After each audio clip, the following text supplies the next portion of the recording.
Avanza julio y parece que rápido, miércoles 10 de este mes, año 2019. Bienvenido, bienvenida en toda nuestra Latinoamérica y más allá de estas fronteras a una nueva emisión de Agenda Abierta. Temas importantes para tratar en esta jornada muy tempranito. El primero de ellos tiene que ver con Brasil. Reforma jubilatoria o previsional del presidente Jair Bolsonaro avanza dentro del Congreso con la aprobación del texto base en Cámara de Diputados. Para hoy está prevista la jornada de votación y de allí directo al Senado y después a la refrendación del presidente. En protesta por considerarlo un proyecto regresivo, organizaciones sociales y movimientos populares se movilizan en este día. ¿Por qué tanto interés del mandatario en aprobarla? Me refiero a la reforma previsional, obviamente. 4 opciones disponibles para su participación: neoliberalismo, hacer ganar a empresarios y a banqueros, país en quiebra, y ojo que este es un argumento del propio Ejecutivo: si no aprobamos esta reforma, vamos directo a la bancarrota. Pueblo no importa. Allí opciones, repito, para que usted nos acompañe desde Twitter. México es nuestro otro asunto grueso en este espacio. Tras varios cambios en su gabinete y la renuncia del secretario de Hacienda Pública y Crédito de este país, el gobierno de Andrés Manuel López Obrador está denunciando que enfrenta una oposición animada a trabar, a obstaculizar proyectos estratégicos de su administración en favor del pueblo. ¿Qué hay en el fondo de este asunto? También 4 opciones para su participación: presión del sector privado, que no más el dinero público está a discrecionalidad de unos pocos, intereses externos, política de AMLO incomoda o es incómoda. Da igual. Bueno, allí puede participar @TelesurTV, @LuciaTelesur, desde allí retuiteamos, cuenta matriz @Telesur Agenda_A.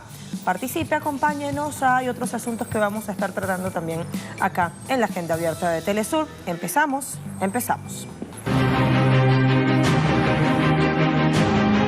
El Congreso Nacional de Brasil votó esta semana la reforma jubilatoria propuesta por el presidente Jair Bolsonaro.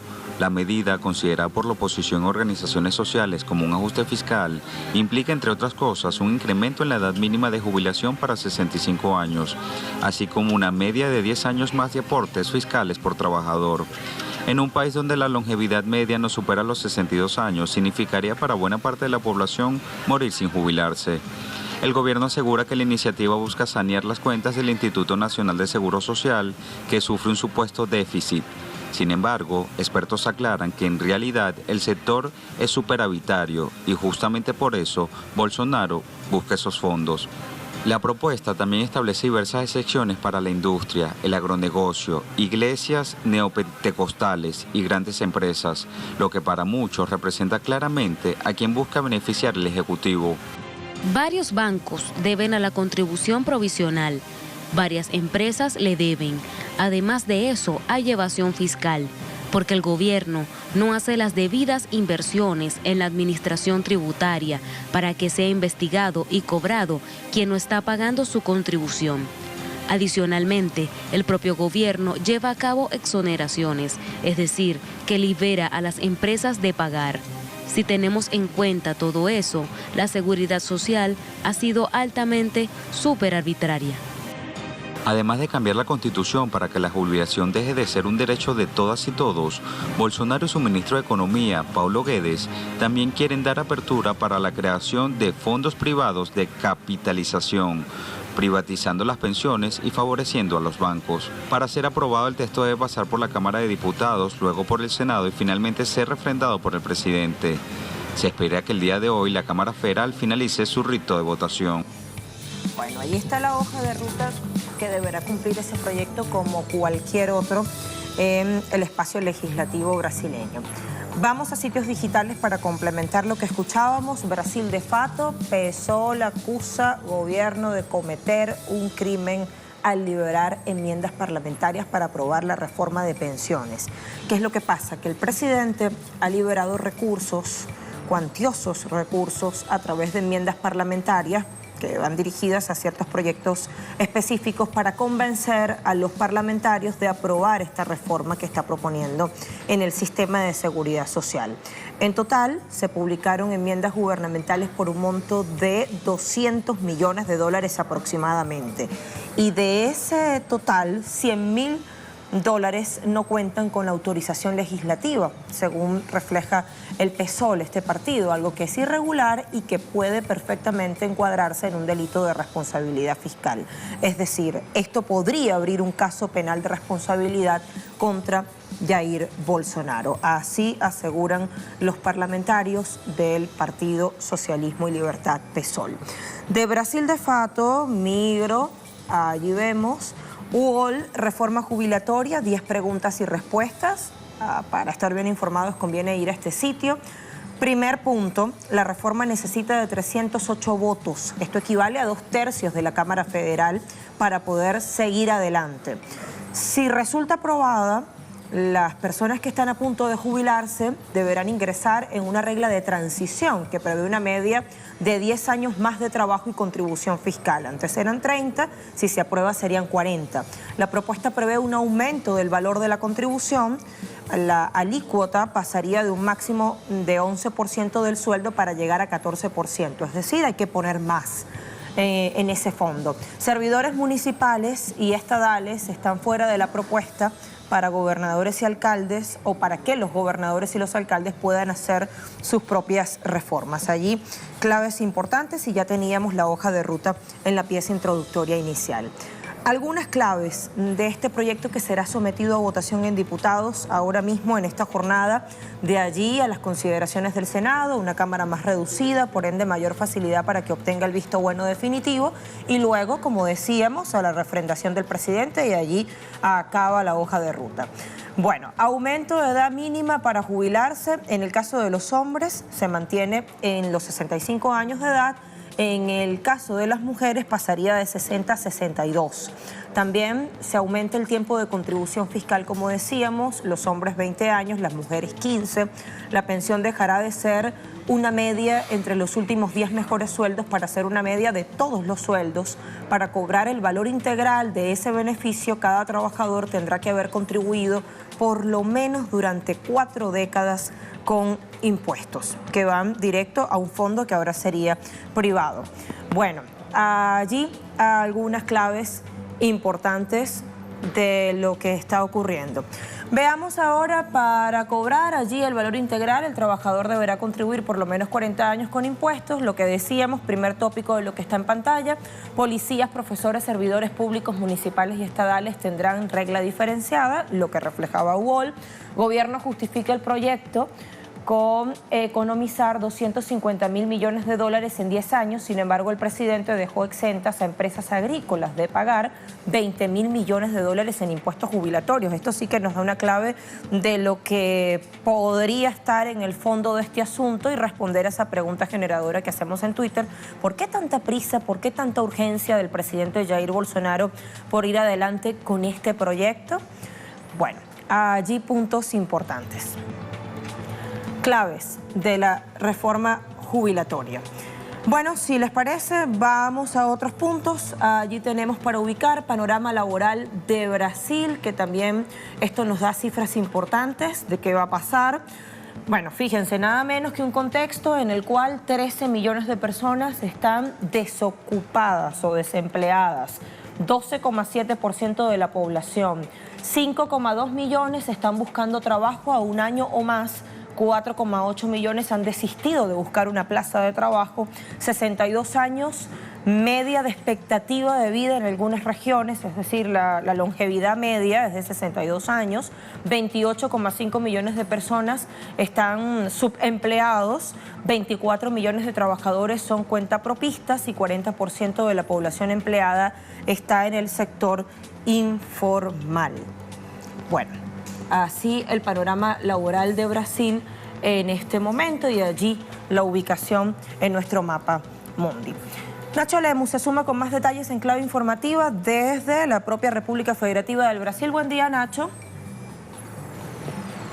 Saludos, buenos días. Estudios, jornada clave para el futuro de millones de brasileños porque el presidente de la Cámara de los Diputados, Rodrigo Maia, pretende poner en votación el proyecto de reforma jubilatoria que fue presentado por Jair Bolsonaro y el ministro de Economía, Paulo Guedes. Una reforma jubilatoria que llevará a una una mayor restricción en el acceso a las jubilaciones para los brasileños. Ya dejará de ser una variable el tiempo de aporte y pasará a haber una edad mínima límite para que puedan conseguir una jubilación quienes habitan Brasil. Esta reforma exige además como mínimo 40 años de aportes para tener una jubilación integral. Esto en Sao Paulo, en las periferias de Sao Paulo, sectores como el nordeste brasileño, no tiene sentido prácticamente, llevaría a los trabajadores a morir sin jubilarse porque la población tiene una longevidad media de 65 años. Además exige una media de aumento de aportes de 10 años por parte de los trabajadores. En el caso de las mujeres un aumento de 2 años en la edad límite para jubilarse y mayores restricciones que para los trabajadores brasileños en contraposición con los beneficios para el mercado. Se considera que en este momento el déficit del Instituto Nacional de Seguridad Social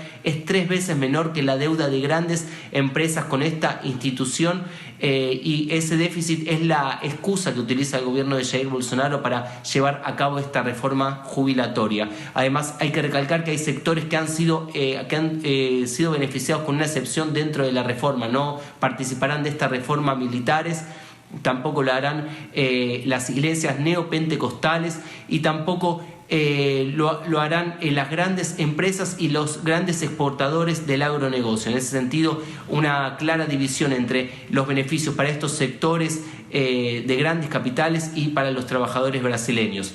Hay algunas barreras para esta reforma en este momento. Jair Bolsonaro ha liberado dinero en enmiendas para los diputados que aprueben, que voten a favor de la reforma jubilatoria. Ha sido denunciado esto por parlamentarios del Partido Socialismo y Libertad. Cerca de 300 millones de dólares han sido liberados por Jair Bolsonaro en enmiendas para estos diputados y la oposición recalca que hay un crimen de responsabilidad por parte del presidente brasileño porque habían sido considerado un dinero mucho menor en relación a una enmienda que fue aplicada a 111 ciudades para beneficiar a los diputados que voten a favor de la reforma jubilatoria. En ese sentido, han presentado una alegación a la Corte Suprema brasileña para que se suspenda tanto el proyecto de reforma jubilatoria como también para que sea denunciado Jair Bolsonaro por este crimen de responsabilidad. Veremos qué ocurre en este sentido. Lo cierto es que por parte del presidente de la Cámara de Diputados, Rodrigo Maia, la intención es que hoy mismo se vote este proyecto de reforma jubilatoria antes de que entre sobre el final de la semana en receso el Congreso brasileño. Estudios. Hay prisa entonces, efectivamente. Gracias, Nacho, por todos los detalles. Bueno, sumemos análisis, veamos la opinión de quien nos acompaña en nuestro estudio, Breno Altman, periodista y director de Ópera Mundi. ¿Cómo está, Breno? Buenas jornadas. Hola, un gusto. Un gusto tenerle acá. A ver, Breno, nos decía Nacho, una jornada clave para el futuro de millones de brasileños. Allí teníamos el contexto, el panorama laboral en Brasil. Hay un dato en un país en que la longevidad media no supera los 62 años, significaría prácticamente morir sin jubilarse. ¿Qué más implica este proyecto de Bolsonaro? Bueno, fundamentalmente el proyecto de Bolsonaro trata de impedir que muchos brasileños y brasileñas tengan acceso a un sistema de pensiones. Se trata de ahorrar plata que se destinaba a las pensiones de los trabajadores para que haya plata para las grandes empresas, especialmente para el gran capital agroexportador, para los créditos a las privatizaciones. Se trata, por tanto, de sacar fondos destinados a los trabajadores, de poner esos fondos para... ¿De cuánto sería ese monto, Breno? Es decir, del presupuesto nacional, ¿cuánto va destinado a la seguridad cuando social? ellos hablan de 250 $1.000 millones de ahorro, se trata fundamentalmente de sacar esa plata en 10 años, o sea, 25.000 millones de dólares al año, sacar esa plata de los trabajadores y ponerla a servicio de la gran acumulación capitalista en Brasil. 25.000 millones es como un ahorro alrededor de poner alguna cosa como 12% del presupuesto de la Unión, sacarlo de las pensiones y ponerlo a servicios de los grandes grupos privados. Según esa lógica, mucho dinero para que vaya a la clase trabajadora común, ¿no? Claro, se trata de sacar plata de los programas destinados a la clase trabajadora. De eso se trata. ¿Y quiénes serán los principales beneficiados? ¿Banqueros y empresarios? Claro, fundamentalmente los banqueros, el capital financiero, por 2 motivos. Uno, porque van a tener acceso a más crédito barato para sus operaciones. Segundo, porque el mercado de la jubilación privada va a crecer muchísimo, porque la gente, para mantener una posibilidad de pensión en el futuro, eso sirve, claro, para los asalariados de las capas medias, no para la clase trabajadora que gana muy poco, pero para los asalariados de las capas medias eso significa ingresar en un sistema de jubilación privada, y eso va a ser controlado por los bancos. Es un estupendo negocio para los bancos. Puede ser como algo como 4 veces más el ahorro nacional en 10 años, va a ser el negocio de la jubilación privada para los bancos. Temer intentó aprobarlo y no pudo. Es decir, este podría ser para Bolsonaro una especie de proyecto termómetro del humor de ese capital financiero y de su capacidad de imponer una agenda imperial, neoliberal. Seguro que sí, es su batalla de Stalingrado. Si Bolsonaro pierde esta batalla, su gobierno se desorganiza. Si gana esa batalla, se fortalece. Entonces, además de la cuestión económica en sí misma, hay un tema político. Si Bolsonaro tiene o no capacidad de mantenerse comandando el Estado brasileño. Es el gran momento suyo de entregar lo que demanda el capital financiero en el país. De allí que amenace o advierta con frases más o menos apocalípticas, digo, como si el país va a la quiebra si no se aprueba este proyecto de reforma. Claro, trata de amenazar con ese tipo de burla, y también trata de comprar los diputados con las enmiendas impositivas, con las enmiendas que favorezcan a los diputados en sus bases electorales. ¿Eso? ¿Que le otorga recursos adicionales a ciertos parlamentarios para sus proyectos? Claro. ¿A cambio de votos? Claro, por el sistema parlamentario brasileño, los diputados pueden presentar enmiendas al presupuesto de la Unión. Esas enmiendas pueden o no ser incluidas en el presupuesto. Lo que Bolsonaro está diciendo a los diputados es: los que voten con el gobierno van a tener esas enmiendas aprobadas y van a tener, por tanto, recursos para sus bases electorales, para proyectos que interesan a su base electoral. Ahora, no podemos esperar que haya justicia al respecto. Nos decía Nacho, y leíamos también en un portal, esto perfectamente podría configurar como un crimen de responsabilidad, como un delito, pero ¿pasará algo? ¿Podría pasar algo con un sistema de justicia? Yo no creo que por el camino de la justicia eso se va a impedir, porque hay un acuerdo de las élites del país, es un acuerdo transversal a las instituciones que involucra no solamente el poder ejecutivo, pero también la mayoría parlamentaria y el poder judiciario del país. Un acuerdo para aprobar esa reforma de las jubilaciones, la reforma de las pensiones, que es clave para el nuevo arranque de la acumulación capitalista en el país, fundamentalmente para fortalecer el rol del capital financiero, de los grandes bancos, o sea, de la gente por quien Bolsonaro gobierna, ¿no? Claro, y no encuentra ninguna barrera, ninguna traba a este proyecto, es decir, hay bastante posibilidad de que tenga el visto bueno de diputados y que luego pase al Senado, y allí parece que la cosa va a ser más fácil, ¿no? Bolsonaro tiene dificultades para lograr los votos necesarios a la aprobación de la reforma de las pensiones. Aunque tenga mayoría parlamentaria, necesita de mayoría constitucional de 2/3 para aprobar partes fundamentales de la reforma. Si no, no estaría dando dinero, ¿no? Claro, aún no está claro que tenga esa mayoría. Está muy cerca de esa mayoría, pero no está claro que tenga esa mayoría. Exactamente por eso trata de comprar los votos y amenazar el país. Pero depende fundamentalmente de la presión popular en los próximos días y semanas. El próximo viernes, por ejemplo, vamos a tener una gran jornada de movilización de los sindicatos y de las frentes Brasil Popular, Pueblo Sin Miedo. Trátase, o sea, de una tentativa de poner presión sobre los diputados, especialmente en sus bases sociales. Sí puede tener un efecto de reversión. Puede tener un efecto sobre algunos sectores y con eso impedir que Bolsonaro logre tener mayoría absoluta. Claro, el gobierno, como sabe de la jornada del viernes, el gobierno opera contra el tiempo. Va a tratar de votar eso entre hoy y mañana, de tal suerte que inmediatamente el caso se cierre en la Cámara de los Diputados y el proyecto de la reforma de las jubilaciones siga al Senado de la República. Ahora, lo que sí pareciera que no ha surtido ningún efecto, ya Breno me dirá usted desde su análisis, es todo el escándalo judicial que se ha destapado a través de las publicaciones, de las filtraciones que ha hecho The Intercept Brasil, que demuestran que el proceso que se siguió a Lula fue completamente viciado, parcializado, poco transparente, y ahí está involucrado un ministro de Bolsonaro, el propio Bolsonaro y gente que está en su gobierno, ¿no? Claro. Mira, el ministro involucrado se llama Sergio Moro. Sergio Moro fue el ministro de Justicia y Seguridad Pública, un ministro clave del gobierno Bolsonaro. El ministro Sergio Moro fue juez de los procesos en contra Lula y fue el jefe judicial de la llamada Operación Lava Jato.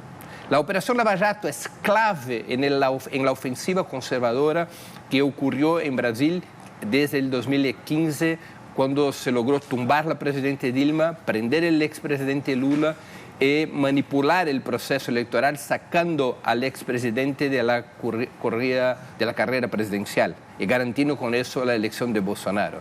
Lo que ahora se desmascara es que todo lo pasaba de una conspiración entre el ex juez Sergio Moro y los fiscales, de tal suerte que los resultados estaban predeterminados, los resultados jurídicos estaban predeterminados y eso tuvo, claro, una importancia fundamental en el proceso electoral. Es así, por eso mismo que Bolsonaro le regaló a Sergio Moro un premio, el premio de ser nombrado ministro de la Justicia y le prometió además que será el próximo, que ocupará la próxima silla vacante en la Corte Suprema. Le pregunto, eso, ¿cómo lo toma el pueblo brasileño? Es decir, eso también debería servir de termómetro, ¿no? Para este gobierno, baja la popularidad, ¿cómo lo recibe el pueblo? Porque es la comprobación, es la ratificación de lo que ya se decía, claro, lo que el propio Lula denunciaba, ¿no? Empezó un cambio en la opinión pública. Debemos siempre registrar que hubo una gran ofensiva mediática para fortalecer la Operación Lava Jato, la condena contra Lula. O sea, los grandes medios de comunicación en Brasil, que son monopolios de 4 familias, trataron de imponer una versión de los hechos que ahora esa versión se desmorona. Esa versión se desconstruye, se cae a partir de los mensajes tornados públicos por Intercept. Entonces, la última encuesta de Datafolha, que es una importante corporación de encuestas en Brasil, registra que 58% del pueblo brasileño considera que hubo irregularidades en las decisiones de la Operación Lava Jato y que deben ser revisadas esas decisiones. Hay un cambio en la opinión pública. No es un cambio fulminante, es un cambio progresivo, pero eso ayuda a poner el gobierno bajo una situación de aislamiento creciente y fortalece, claro, la oposición de izquierda, el Partido de los Trabajadores, sus aliados, en términos de presentar, de ampliar su resistencia al bolsonarismo y la resistencia a la Operación Lava Jato y fortalece con eso la campaña por la liberación del expresidente Lula. ¿Podríamos esperar que Lula salga definitivamente libre, Breno? Eso depende de la correlación de fuerzas en el país. Eso no es una decisión judicial. El Poder Judiciario hace parte del golpe continuado que ha empezado en 2016 con el impeachment de Dilma. Eso depende de presión popular, eso depende mucho de la movilización del pueblo, eso depende mucho de la movilización sindical, de una presión fuerte sobre la Corte Suprema. Pero, claro, los indicadores, las bases materiales para esa decisión judicial han cambiado mucho, porque hay pruebas, hay muchas pruebas de que el proceso contra el expresidente Lula fue manipulado, estuvo viciado, estuvo controlado por una conspiración entre el ex juez Sergio Moro y los fiscales. ¿Qué futuro, qué panorama avisora si las cosas siguen como van para Brasil, Breno? Bueno, si sigue gobernando Bolsonaro, el país vivirá su peor momento histórico, ya lo está viviendo con mucho desempleo, con un crecimiento de la pobreza y la miseria, con una desestructuración de los servicios públicos. El tema es que hay que impedir que ese gobierno imponga su proyecto y hay que construir una alternativa democrática a ese proyecto por un nuevo gobierno popular que introduzca un otro plan, un otro programa en el país, una nueva agenda en el país. ¿Y eso es posible?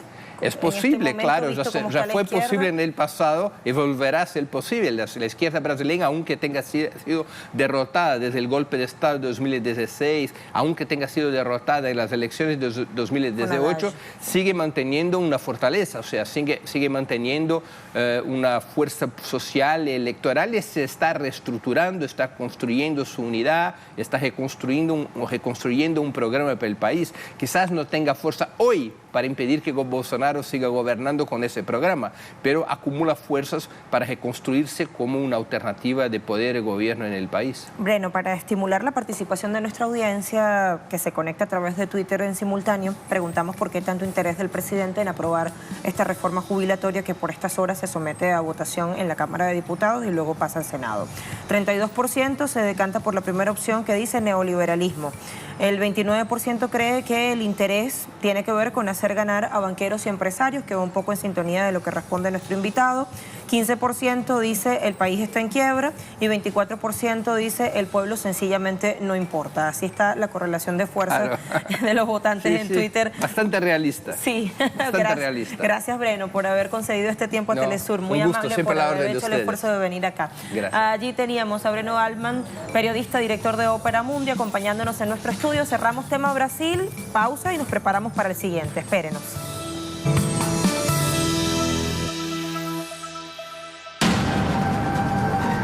El presidente de México, Andrés Manuel López Obrador, indicó que su gobierno enfrenta una oposición que busca obstaculizar los proyectos de su administración.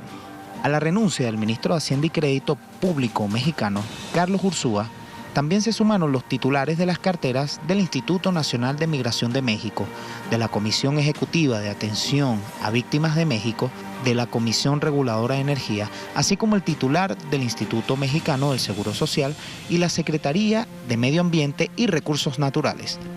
El motivo principal de las renuncias se debe al supuesto extremismo de la política económica. No obstante, no especificó la radicalidad de las medidas. Desde la llegada del líder mexicano, está enfrentado a una oposición liderada por grupos empresariales y organizaciones de derechos humanos. En respuesta, López Obrador nombró como nuevo titular de la Hacienda Pública a Arturo Herrera Gutiérrez, con quien había tenido algunos roces cuando ejercía como subsecretario.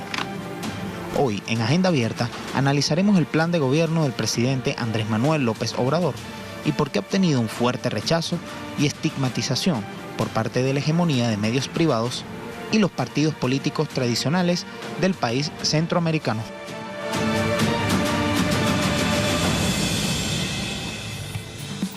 Allí los datos, allí el objetivo que nos hemos propuesto, que nos hemos tratado o trazado, en nuestro espacio. Vayamos a casa, Telesur TV, versión digital. Presidente López Obrador nombra nuevo ministro de Hacienda, secretario de Hacienda Pública.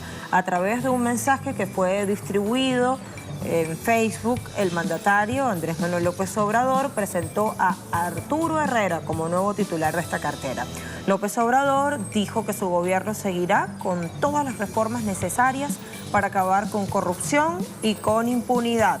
En ese sentido, indicó que es necesario hacer valer la austeridad republicana porque no puede haber gobierno rico con pueblo pobre, y allí el objetivo o la senda que se ha trazado este nuevo gobierno mexicano.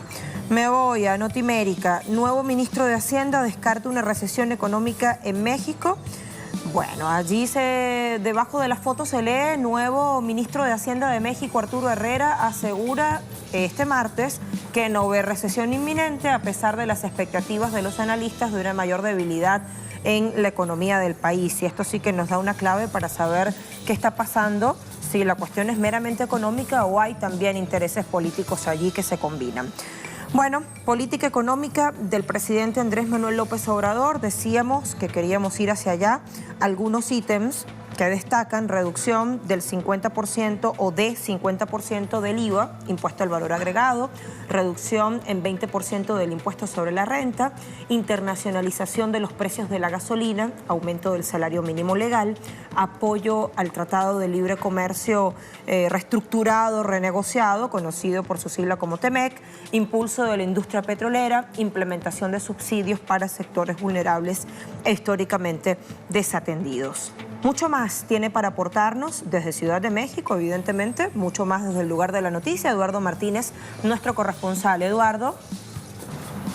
Hola, muy buen día. Es un gusto poder acompañarte en esta emisión de Agenda Abierta.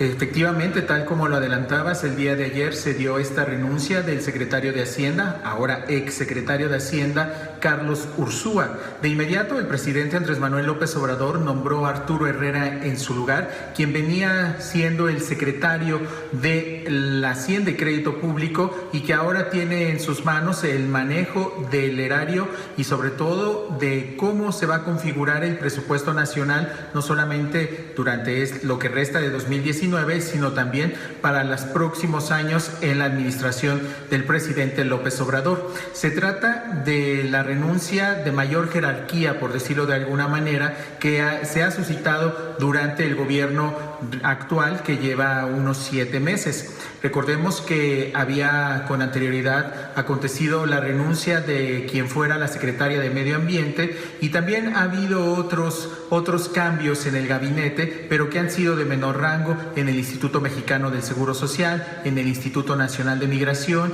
y también en algunas otras subsecretarías y por supuesto pues ahora se da este cambio en la Secretaría de Hacienda. El día de ayer hubo reacciones respecto a este cambio que se dio en la administración pública y en el gabinete gubernamental. El peso se había devaluado frente al dólar, sin embargo esa devaluación se controló y solamente perdió unos 26 centavos frente a la moneda estadounidense. Por otro lado, también la Bolsa Mexicana de Valores en el momento del anuncio de Carlos Ursúa tuvo una caída, sin embargo también se recuperó y no hubo una pérdida estrepitosa como la que venían anunciando los detractores del gobierno del presidente Andrés Manuel López Obrador. Así la situación en este país donde se van modificando las cosas y sobre todo el presidente López Obrador había sido ya muy enfático en que los cambios en su gabinete iban a seguir registrándose y que no serían los últimos los que se habían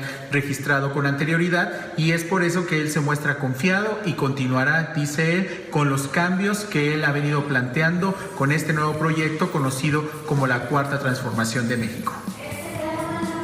Gracias, Eduardo, por todas las precisiones informativas a esta hora. Incorporemos para el análisis a Máximo Modonesi, profesor del Centro de Estudios Sociológicos de la UNAM, experto en movimientos sociales y políticos y conecta con nosotros desde Ciudad de México también, igual que lo hacía nuestro corresponsal Eduardo Martínez. ¿Cómo está, Máximo? Muy bien, ¿y usted? Buen día. Buen día. Bueno, Máximo, primero quiero preguntarle si usted identifica qué podría haber detrás, más allá de esa declaración escueta del anterior ministro de Hacienda Pública de México, de incompatibilidad respecto a la política económica de AMLO. ¿Qué hay detrás? ¿Podría haber otras razones, algunas presiones? ¿Le cercaron, le acorralaron? ¿Usted cómo lo ve? Fíjese, o sea, es difícil porque incluso la conferencia de prensa que está todavía dando López Obrador hoy en la mañana, en donde se supone que aclara, no es que se aclare muy bien, digamos, no es algo transparente, digamos, es una primera cuestión que habría que plantear. Hay cierta opacidad respecto de los debates y de las tensiones que se viven al interior del gobierno, al interior de la Cuarta Transformación, e incluso agregaría al interior de Morena. Se están aflorando algunas tensiones y algunos conflictos, pero no se están planteando de forma transparente y clara. Es decir, una de las tensiones, yo identificaría dos, por lo pronto, de lo que, a partir de la declaración de Ursúa, sumando lo que dijo López Obrador hoy en la mañana. Sí hay cierta tensión respecto del contenido y hay otra tensión, yo creo, respecto de la forma. Respecto del contenido, creo que parecería que hay una tensión respecto de qué tanto están respaldadas las políticas públicas, es decir, qué tanto se está operando de forma, llamémosla así, ortodoxa, teniendo un ejercicio presupuestario estable, que tanto se está garantizando, digamos, un equilibrio económico. Y me parece que ahí pudiera haber una tensión entre López Obrador y Ursúa y en un manejo, digamos, más clásico, más, incluso llamémoslo así, neoliberal, de la política hacendaria y un ejercicio volcado hacia que se sientan las transformaciones, que sean sensibles, digamos, los cambios y por lo tanto hay ciertos rubros de gasto que están, digamos, presionando a Hacienda. Por otro lado, me parece que hay una cuestión de forma que tiene que ver con las jerarquías, los lugares, con los equilibrios de poder, las relaciones de fuerza en el gabinete de López Obrador. En donde López Obrador siempre juega a un papel arbitral en última instancia, él decide en última instancia, pero pues deja ahí que se acomoden las calabazas en la carreta. Y me parece que ahí es otro elemento. O sea, es claro que la Carta de Ursúa manifiesta una inconformidad respecto de presiones, respecto de personaje, se sabe de una tensión con Romo, con el jefe de gabinete, digamos, hay algo. Ahora, el punto es, detrás de esos juegos de poder al interior del gabinete, pues que hay además de intereses personales, porque el punto delicado es que en un momento Ursúa habla de conflicto de intereses. Y conflicto de intereses ya es una palabra muy precisa, no es que tuvo algún desajuste, está acusando de que alguien, y hay personeros en Hacienda que tienen conflicto. El conflicto de interés quiere decir que están haciendo, de alguna manera, tienen intereses económicos personales en el ejercicio del poder público. Esa parte no la contestó, porque López Obrador dijo, a mí no me consta, no hay nada de eso, esa es una apreciación de él tiene el derecho de opinar eso, pero así no es. Entonces, bueno, hay esos dos planos que hay que ir, son planos, digamos, de contenidos y de manejo de política pública, y en un plano de relaciones de poder y de ver qué tanto realmente, qué equilibrios hay al interior del gabinete de López Obrador. Máximo, no sé si tenga este dato, pero nos parece que hay un termómetro acá muy importante, calificadoras de riesgo y mercados financieros. ¿Qué están marcando? Sí, bueno, ahí, o sea, los mercados no han tenido un gran sobresalto, ahí lo remarcaba también López Obrador. Sí, el peso tuvo un sobresalto, pero no mayúsculo. Y yo creo que me da la sensación de que López Obrador está cuidando mucho ese aspecto y quiere quedar bien con los mercados. Es decir, él dijo hoy en la mañana, el peso está fortachón, usando una de esas típicas expresiones populares que usa López Obrador. Le importa eso y está dando garantías, y me parece que además la cuarta transformación nos enmarca en una heterodoxia tal, en una ruptura tal de los límites que pudiera poner en discusión y poder hacer temblar el mercado y los mercados financieros. No me parece que es una disputa más interna en un marco de oscilación. Digamos, si Ursúa se va porque siente que no hay suficiente ortodoxia o suficiente cuidado neoliberal del macroeconómico y de las finanzas públicas, tampoco es porque eso se está desbordando, porque Ursúa estuvo hasta ahí, estuvo en el proyecto, estuvo hasta ayer, el que sigue, Herrera, es más o menos de la misma escuela, siempre fue el segundo, digamos, de Ursúa, incluso en el gobierno de López Obrador cuando era alcalde de la Ciudad de México. Entonces, tampoco estamos hablando de un giro, de un viraje, es un desajuste que sí, efectivamente lanza un mensaje que puede ser alarmante, los mercados son muy sensibles, y también la ciudadanía de repente se pregunta, bueno, ¿qué pasó? Que se hable con claridad respecto de qué es síntoma o termómetro esa nueva salida en un proceso de ajuste. López Obrador dice, bueno, estamos cambiando, entonces hay ajustes. Eso es cierto, no hay que tampoco, digamos, que haya cambio en el gabinete, que haya renuncias, no es particularmente alarmante, siempre y cuando se tenga claridad de por qué pasó, o sea, cuál es la puesta en juego, cuáles son las tensiones que se viven allá adentro. Porque lo que alarma es la opacidad. Ya, profesor Máximo, usted dice, es un desajuste que lanza un mensaje ciertamente, pero no podemos verlo como un viraje radical, es una disputa más interna, ¿no? Un juego de tensiones muy natural porque hay políticas o formas de ver las cosas contrarias. Yo le pregunto si en ese sentido sí tendrá oportunidad AMLO de seguir adelante con su política. No queremos gobierno rico con pueblo pobre, queremos acabar con la corrupción y la impunidad histórica en los últimos años. Bueno, eso no depende de su secretario de Hacienda en términos estrictos. Eso es un operador, digamos, que es un técnico de un proyecto que sí tiene un problema, me parece, de compatibilidad. Yo no estoy seguro que se pueda hacer esa operación que López Obrador prometió, que es una operación, digamos, de ahorro en términos de gasto excesivo, de control a la corrupción, y solo con eso, sin hacer una reforma fiscal, sin introducir un impuesto patrimonial, con eso lograr realmente ese proyecto nacionalista y redistributivo. O sea, López Obrador promete mantenerse en los parámetros internacionales en términos de manejo de la cuenta pública y al mismo tiempo hacer un giro en términos de una dinámica, digamos, de intervención en el mercado interno a través de redistribución y de un impulso, digamos, a la intervención estatal y relanzar inversión pública y gasto público que sea sustentable. Un lado, en términos de las expectativas de las reformas sociales y del impulso y de los grandes proyectos los megaproyectos que se está planteando, o tendrá que abrir un poco la válvula del manejo presupuestario, que es algo que no quiere hacer porque tampoco quiere enemistar. Entonces, es posible también que lo de Ursúa tenga que ver con que crujen ese equilibrio precario entre esa búsqueda de hacer cuadrar el círculo. Ahora, ¿hay señales de cómo van las cosas, profesor Máximo, con los intereses y factores foráneos pero vecinos, me refiero a Estados Unidos?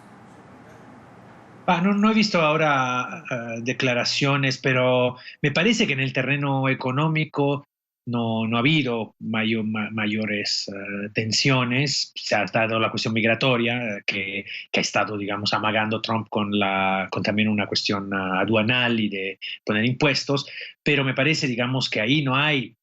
Esa es otra cuestión. O sea, está claro que López Obrador no quiere una tensión en su frontera norte, no solo una tensión migratoria, una tensión económica. O sea, siente que su tarea es estrictamente, ya recupero el nombre de su partido, de regeneración nacional, de reconstrucción nacional, y por lo tanto no tiene interés en tener una confrontación hacia el norte, y ni siquiera corresponde mucho a su ideario y él ha sido muy nacionalista, muy, digamos, mirando hacia adentro. Entonces, en principio, no es ahí donde se plantea esa tensión que estamos viviendo ahora en relación a ese sintomático, no sé de qué, esa sintomática renuncia del secretario de Hacienda. Profesor Máximo, muchas gracias por habernos atendido y dar sus consideraciones a nuestra audiencia. Gracias a ustedes por invitarme, que tengan un buen día. Buena jornada para usted. Máximo Modonesi, profesor del Centro de Estudios Sociológicos de la Universidad Nacional Autónoma de México, UNAM. Además es muy conocedor, especialista o experto en movimientos sociales y políticos y estaba conectado con nosotros desde Ciudad de México, capital. Bueno, preguntábamos, tras varios cambios en su gabinete, el gobierno de AMLO denuncia que enfrenta a una oposición animada a obstaculizar proyectos estratégicos de su administración en favor del pueblo y de la redistribución de la riqueza. ¿Qué hay en el fondo de este asunto? Preguntamos o poníamos allí 4 opciones. Presión del sector privado, 33%, la mayoría se decanta por esa. 8% cree que se deba a esa política de que el dinero público no esté más a discrecionalidad de unos pocos. 32% cree que estén influyendo intereses externos y 27% lo resume diciendo la política de AMLO es incómoda o incomoda. Bueno, allí la votación de nuestra audiencia, sigue disponible la pregunta, igual que la que hicimos para el primer tema que tiene que ver con Brasil, en nuestras cuentas en Twitter, @TelesurTV, @LuciaTelesur y @TelesurAgenda_A. Pausa y a la vuelta, otras noticias, otras informaciones para tratar.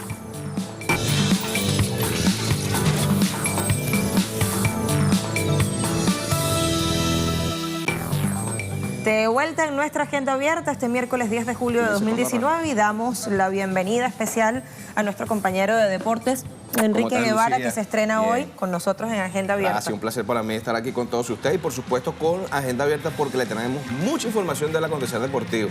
Claro, con la nostalgia porque se acabó la Copa América, pero el deporte sigue en Telesur. Hay sus corazoncitos por ahí rotos y otros contentos. Por ahí está Chávez celebrando que ganó Brasil.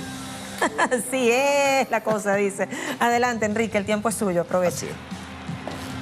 Y arrancamos esta entrega deportiva acá en Agenda Abierta con, por supuesto, las laureadas norteamericanas del fútbol femenino porque regresaron a su país natal, claro, a Estados Unidos, después de esa gran victoria en el Mundial de Francia 2019. Por supuesto, ellos van a ser recibidas por todo lo alto de parte del gobernador de Nueva Jersey, Phil Murphy, en una alfombra roja como primer reconocimiento a las jugadoras que trajeron por 4ª ocasión la Copa. Las celebraciones continuarán este miércoles 10 de julio en Nueva York, donde recibirán nueva cinta llamada Teletipo en el histórico Cañón de los Héroes en Manhattan.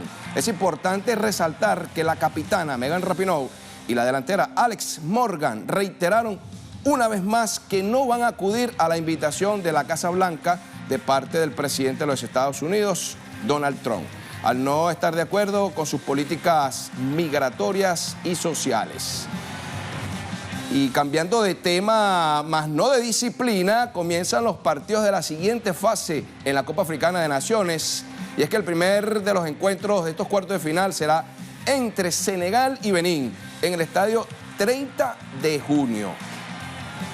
Los senegaleses, de la mano del delantero Sadio Mané, buscarán un cupo en la semifinal del torneo con los que lo acerque al título, mientras que Benín seleccionó que clasificó como mejor tercera de grupo, no descarta dar la sorpresa de la jornada y repetir lo logrado ante una de las favoritas, como lo fue Marruecos, a quienes despacharon en la tanda de penaltis.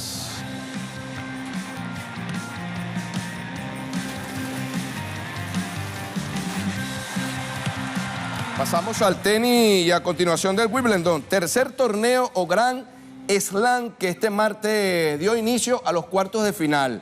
Y es que la fase decisiva del certamen abrió con una victoria del estadounidense Serena Williams ante su compatriota Alison Rice con parciales de 6-4, 4-6 y 6-3, consiguiendo así su pase a las semifinales, mientras que la otra favorita, Simona Halep, venció con facilidad a la china Zhang Shuai por 7-6, 6-4 y 6-1. Y alcanzó así su pase también a las semifinales del torneo.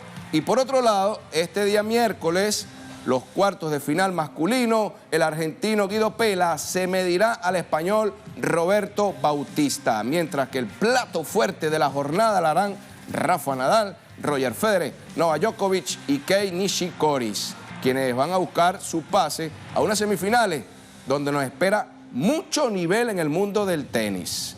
Y ahora del tenis saltamos al ciclismo. Claro, se llevó a cabo la cuarta etapa del tour más importante del ciclismo, el Tour de Francia, con un recorrido de 213 kilómetros entre las ciudades de Reims y Nancy.